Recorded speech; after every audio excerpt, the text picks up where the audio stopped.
Have you been bitten by the flight simulation bug? Well, if you have, you've probably invested in a flight stick or yoke, perhaps rudder pedals or throttle quadrant, and you're looking for that next step to improve realism and immersion. Let's be honest, this is not the cheapest hobby, and it raises the question, what next?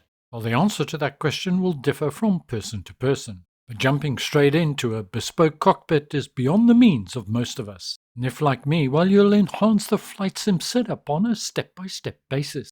And today we're going to revisit Desktop Pilot, a company that allows you to build up your rig piece by piece. They have a wide selection of products, but we're only going to be looking at two today. The fuel tank selector switch with on-off valve and the parking brake. As I often fly in VR, I'm often scrabbling to find the switch to turn the parking brake on or off. Depending where you are in your flight sim build will depend on what sort of peripheral you're looking for, or perhaps upgrading to a force feedback device and so on. I've chosen these two peripherals as they're not often seen, rarely shown, but if you're one of those that likes to run through the checklist and copy your real-world counterparts, well, they may well appeal to you. And to demonstrate it, we're going to jump into the cockpit and do a quick startup in the Cessna 172. But first, a quick message from this video sponsor.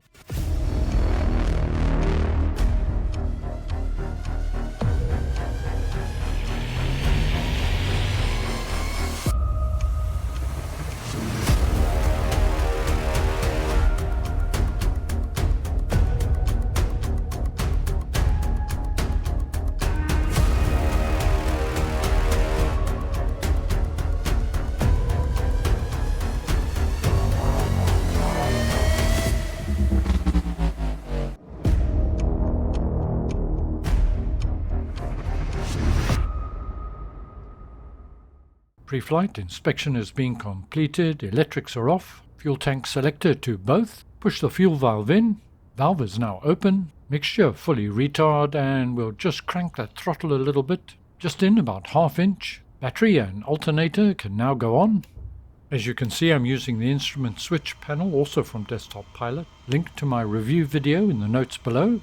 The Cessna hasn't been started for a while, so fuel pump on, just exercise the mixture, and then mixture all the way forward.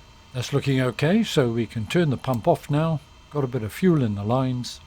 Now going to put on my beacon light, and I think I'll put on my nav lights as well, so people know I'm about to start. A quick check around the aircraft just to make sure everything's clear. Clear prop. We're good to go, so magneto's on, and we can now start the engine. What I like about this is the starter switch is spring-loaded, very nice indeed. Up the engine's caught. Very good, and we have engine start. As the engine starts, just keep our eye on the P&Ts. Engine's cold, we'll just have to let it warm up a tad. And we can now bring the avionics on and bring the GNS 530 and 430 to life, as well as our ADF and autopilot. Whilst the Garmin units are booting up, we can put on the pitot heat.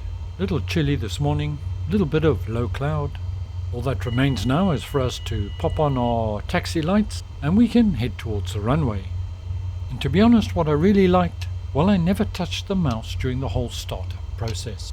Of course, these peripherals are designed mainly for the Cessna, but they are just general peripherals and can be configured to suit just about any aircraft. I've installed the fuel tank selector switch on my static next level racing rig. Positionally, it's not the same as the Cessna, but it does make access easy for me. And it was easy to mount. I've installed the parking brake on my DOF H3 motion platform. When I use this motion simulator, I'm always in VR, and often when flying the smaller bush planes, well, the parking brake's difficult to find or access. This has just simplified the whole process for me.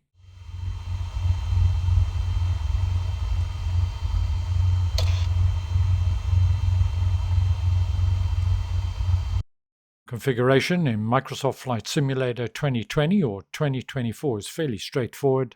There are no default configurations, but there are configuration guides to lead you through step by step.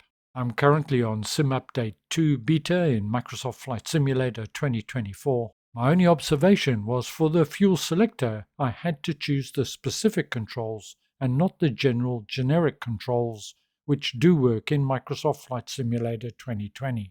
Desktop Pilot do a fairly comprehensive range of products, and recently they've expanded into Garmin units as well as full cockpits. But what we're particularly interested in is the individual items that they offer, a variety of throttle quadrants, switches and annunciator panels, flap levers, standalone ignition, etc., etc. So the list goes on. From their webpage, link in the notes below, you can access all the various manuals that lead you through step-by-step configurations for whatever sim you prefer.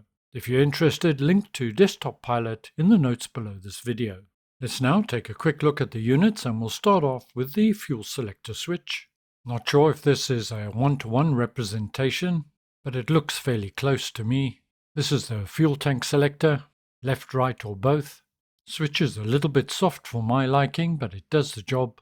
And the red knob is the fuel valve. Click it in to open, pull it out to close the valve. Connection to all their units is a USB-B to USB-A. The main body is plastic, I think 3D printed, but a high quality print. In addition to being used standalone, they are ideal for mounting into a cockpit. The front faces are all metal, I assume an aluminium alloy or something similar, and they can be unscrewed from the plastic housing and mounted directly into your cockpit. The downside of this product, in my opinion, is the mounting as a standalone unit. It's supplied with self-adhesive Velcro strips or 3M tape depending on the product, but for this price I would expect something more user-friendly and practical. Perhaps something along the lines of Virtual Fly's slotted mechanism, as used in their Switcho products. All of Desktop Pilot's products are exceptionally well packed. This obviously is their parking brake. Once again comes with USB-B to USB-A, 3M sticky tape and adhesive Velcro strips. Once again the product is modelled on the Cessna 172 and once again can be panel mounted by removing it from the plastic housing. The parking brake mechanism is spring-loaded, very nicely done indeed, and to release the parking brake you need to pull it out slightly and then push it in. So there's no chance of bumping it and knocking the parking brake off. To mount this on my DOF 3 I removed the plastic housing, drilled 2 holes so I could secure it to the motion platform, used the sticky tape and ended up with a very secure fitting indeed. Must say overall I'm very pleased with the product. It functions exactly as it should. Would be nice to have an option for a slightly smaller handle, as it does take up quite a bit of space.